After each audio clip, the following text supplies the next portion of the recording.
Hi, welcome to Snoriezzz, a children's bedtime podcast hosted by your Snory godmothers. I'm Marcia Gay Harden, and I love sleep. And I'm Natalie Peyton. I love sleep too. Thanks for joining us. Time to settle in, snuggle up, put your head on the pillow, and get ready for your Snoriezzz bedtime ritual. First, we start with mindful talk. Your Snory godmothers want you to be aware of your thoughts and feelings. When you go through your day, can you think of a time when you felt sad? Or maybe you felt mad? But did you know that you can change the way you feel? For instance, sometimes you might get sad or mad right before bedtime. That's because you're tired. It's probably time to jump into bed and recharge. Tomorrow's a new day. No one is happy all the time. When you're upset, pause and do a mental check inside. Take a deep breath and reevaluate how you feel. Be careful not to judge your emotions. Accept them. And always be kind to yourself. Remember what we say. It's important to focus on the good stuff. Kiddos, kind words called affirmations help us control our feelings and thoughts. Will you join me in saying affirmations? Follow Snory godmother Marcia's lead and say the following kind phrases to yourself. But don't just say it, kiddos. Really feel it and experience the energy of the words. I control my feelings. You are in control. I'm brave. Say it proud. I'm a fun person. You are indeed. I am in charge of my emotions.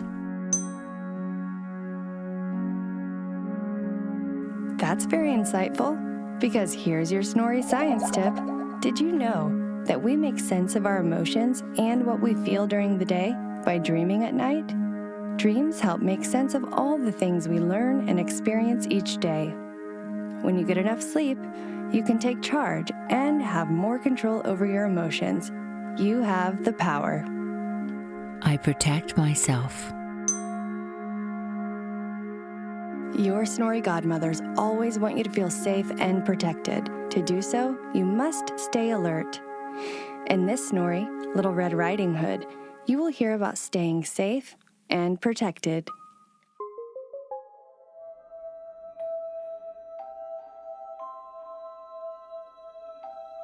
We're almost to the Snory, but first, we want to help you get all your wiggles out. We do this by grounding with our surroundings and focusing on our senses. This time, we want you to begin by focusing your attention on the present moment. What's around you right now? To start, notice how your bed feels against your body. One Snoriezzz listener told us his bed felt like he was laying on puffy, white marshmallows. What does yours feel like? Next, we want you to think about what you hear as you lay still in the present. Another listener told us they could hear the sound of crickets outside chirping. What do you hear? Now, with your eyes closed, think about the first thing that you see in your mind. What was it? As you lay on your bed, snuggled up, notice what you smell. One Snoriezzz listener said she could smell the moon. Wow, I wonder what that smells like. Finally, as you lay in your bed in the present moment, identify any tastes in your mouth. Super.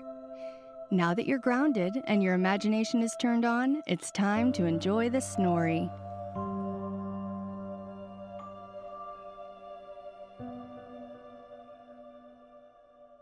Our Snory today was first printed in a book titled The Brothers Grimm, and it was called Little Redcap. Later it was retold in a book called Favorite Fairy Tales and Short Stories for Children. There are many different versions of this story. I'm going to read you an old-fashioned version, and it's called Little Red Riding Hood. Once upon a time, there was a dear little girl who was loved by everyone who looked at her, but most of all, She was loved by her grandmother, and there was nothing in the whole world that grandmother would not have given to the little girl. In fact, once grandmother gave her a little cap of red velvet with a red velvet cape, which suited her so well that the little girl would wear nothing else. So she was always called Little Red Riding Hood in her little red velvet cap and her little red velvet cape. One day, her mother said to her, "Come, Little Red Riding Hood, here is a piece of cake and a bottle of wine. Take them to your grandmother. She is ill and weak, and they will do her good. Now, set out before it gets hot, and when you're going, walk nicely and quietly, and do not run off the path or you may fall and break the bottle, and then your grandmother will get nothing. And when you go into her room, don't forget to say good morning, and don't peep into every corner before you do it." "Oh, I will take great care," said Little Red Riding Hood to her mother, and she gave her her promise. Now the grandmother lived out in the woods, far away from the village, and just as Little Red Riding Hood entered the wood, a wolf met her. Little Red Riding Hood did not know what a wicked creature this wolf was, and so she was not at all afraid of him. "A good day, Little Red Riding Hood," said he. "Oh, thank you kindly, Wolf," said she. "Whither away so early, Little Red Riding Hood?" "To my grandmother's." "What have you got in your apron?" "Oh, cake and wine. Yesterday was baking day, so poor sick grandmother is to have something good to make her strong." "Where does your grandmother live, Little Red Riding Hood?" "Oh, she lives far out in the woods. Her house stands under the 3 large oak trees. The nut trees are just below. You surely must know it," said Little Red Riding Hood. The wolf thought to himself, "What a tender young creature! What a nice plump mouthful! She will be better to eat than the old woman. I must act craftily so as to catch them both." So he walked for a short time by the side of Little Red Riding Hood, and then he said, "See, Little Red Riding Hood, how pretty the flowers are about here. Why do you not look around? I believe, too, that you don't even hear how sweetly the little birds are singing. You walk along as if you were going to school, while everything else out here in the woods is merry." Well, I think the wolf was trying to fool Little Red Riding Hood, don't you? He wanted her to go out in the woods while he snuck to Grandmama's. But let's see what happened. Little Red Riding Hood raised her eyes, and when she saw the beautiful sunbeams dancing here and there through the trees, and the pretty flowers growing everywhere, she thought, "Oh my goodness, the wolf is right. Maybe I should take Grandmama a fresh nosegay." A nosegay is a little bouquet of flowers. They used to call them nosegays because when you smelled them with your nose, they smelled so beautiful. "Those flowers would please Grandmama. It's so early in the day that I shall still get there in good time." And so she ran from the path into the woods to look for flowers. Uh-oh. Remember her mama had told her not to walk away from the path? But those flowers were so pretty, so she walked away from the path to get some flowers. And whenever she'd picked one, she fancied that she saw a still prettier one farther on, and so she ran after it, and she got deeper and deeper and deeper into the woods. Meanwhile, that crafty old wolf ran straight to the grandmother's house and knocked at the door. "Oh, who is there?" said Grandmama. "A Little Red Riding Hood," replied the wolf, "bringing cake and wine. Open the door." "Lift the latch," called out Grandmama. "I'm too weak and cannot get up." So the wolf lifted the latch, and the door sprang right open, and without saying a word, he went straight to the Grandmama's bed and gobbled her up. Then he put on her clothes, and he dressed himself in her cap, and he laid himself in bed, and he drew the curtains around her bed closed so that no one could see him. Meantime, Little Red Riding Hood was still in the woods, and she was running around picking flowers, and she had gathered so many that she couldn't even carry any more. And then suddenly she remembered her grandmama, and she said, "Uh-oh, I'd better hurry up and take all my goodies to her." And so she set out on the path again. When she got to the cottage, she was surprised to find the cottage door standing open.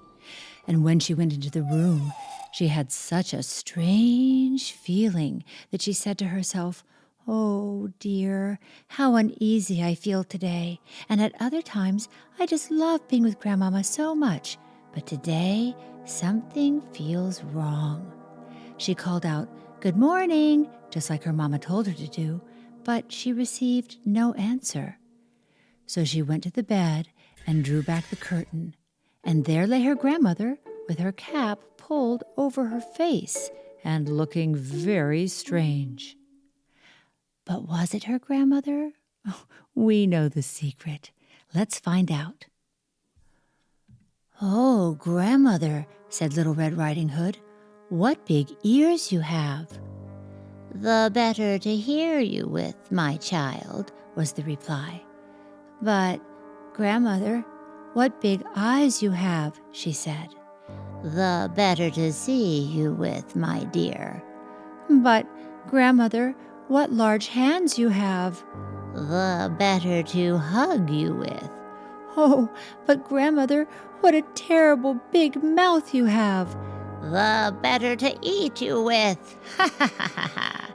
And scarcely had the wolf said this, than with one bound he was out of bed and swallowed up Little Red Riding Hood. Oh no. When the wolf had appeased his appetite, he lay down again in the bed, fell fast asleep, and began to snore very loudly. Grandmama's friend, the huntsman, was just passing by the house and thought to himself, "Oh, goodness, how the old woman is snoring so loudly. I must see if she wants anything." So he went into the room, and when he came to the bed, he saw the wolf was lying in it. "Do I find you here, you naughty old wolf?" said he. "I have long sought you." Then, just as he was going to shoot him, it occurred to him that the wolf might have eaten the grandmama, and that she might still be saved. So he did not shoot the wolf, but he took a pair of scissors and began to cut open the stomach of the sleeping wolf. When he had made 2 snips, he saw Little Red Riding Hood shining inside. And then he made 2 snips more, and the little girl sprang out, crying, "Oh, how frightened I've been! How dark it was inside the wolf!" Well, I've never seen anything like that happen before. Have you? But remember, this is a fairy tale, and magic things happen in fairy tales. So Little Red Riding Hood was not hurt, and that's what's important. And after that, the old grandmama came out alive also, but she could barely breathe. Oh, I'm so glad everyone is okay," said Grandmama. Then all 3 were delighted. The huntsman was happy because he had saved them. Then the grandmama ate the cake and drank the wine which Little Red Riding Hood had brought, and immediately felt better. But Little Red Riding Hood thought to herself, "As long as I live, I will never by myself leave the path to run into the woods when my mother has forbidden me to do it." Well, let's see if Little Red Riding Hood learned from her mistakes. Several weeks later, when Little Red Riding Hood was again taking cakes to her old grandmama, another wolf spoke to her and tried to entice her away from the path. But Little Red Riding Hood this time was on guard. She remembered what had happened before, and she was smart. So she went straight on her way to her grandmama and told her grandmother that she had met another wolf and that he had said good morning to her, but he had such a wicked look in his eyes that if she had not been on the public road, she was certain he would have eaten her up. "Well," said the grandmother, "we will shut the door so that he can't come in." But soon afterward, the wolf knocked and cried, "Open the door, grandmother. I am a little Red Riding Hood, and I am bringing you some cakes." But Little Red Riding Hood and Grandmama were quiet. They did not speak or open the door. So the wolf ran around the house 3 or 4 times, and finally he jumped on the roof, intending to wait until Little Red Riding Hood went home in the evening and then steal after her and eat her up in the darkness. But Grandmother saw what was in his thoughts. In front of the house was a great stone trough that's sort of like a big stone bathtub. So she said to the child, "Take the pail, Little Red Riding Hood. I made some sausages yesterday. Carry the water in which I boiled them to the trough." So Little Red Riding Hood carried the water to the trough until the trough was quite full. Then the smell of the sausages reached the wolf, and he sniffed and he peeped down, and at last he stretched out his neck so far over the roof that he could no longer keep his footing, and he began to slip and slip and slip, and he slipped down from the roof straight into the great trough. And Little Red Riding Hood went joyously and safely home, and no one ever did anything to harm her again.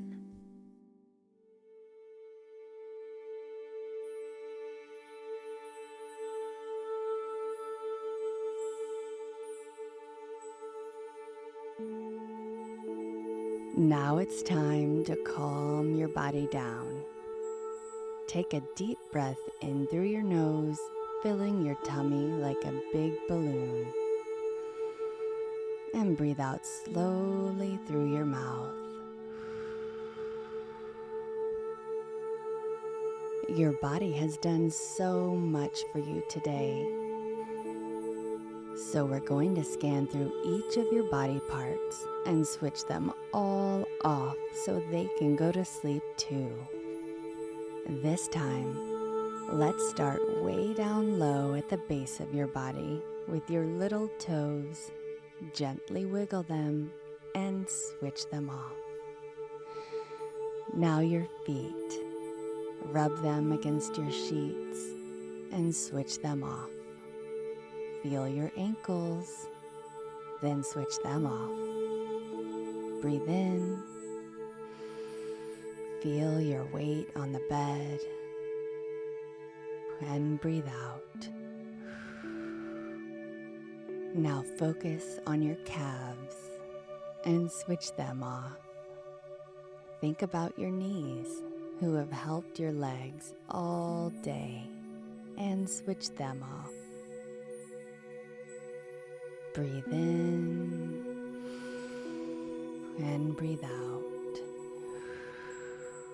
Switch off your thighs in the front and in the back. Think about your hips and switch them off. Focus on your belly, and while you breathe, feel it rise and fall like a balloon. Now switch that off too. Switch off your chest, your shoulders, your arms, your hands.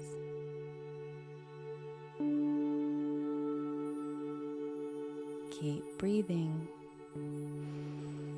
Switch off your spine, your neck, your head.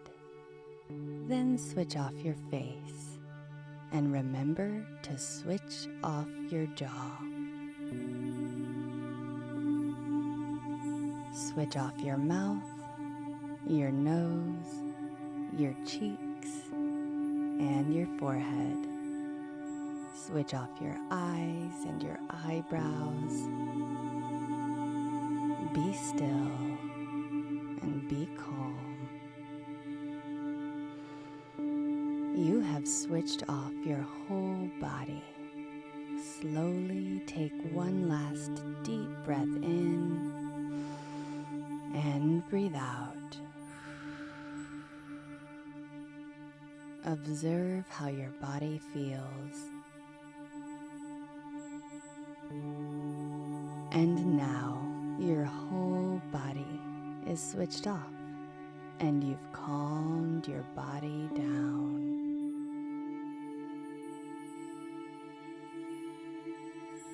Sweet dreams. Sleep tight and know that everything's going to be all right.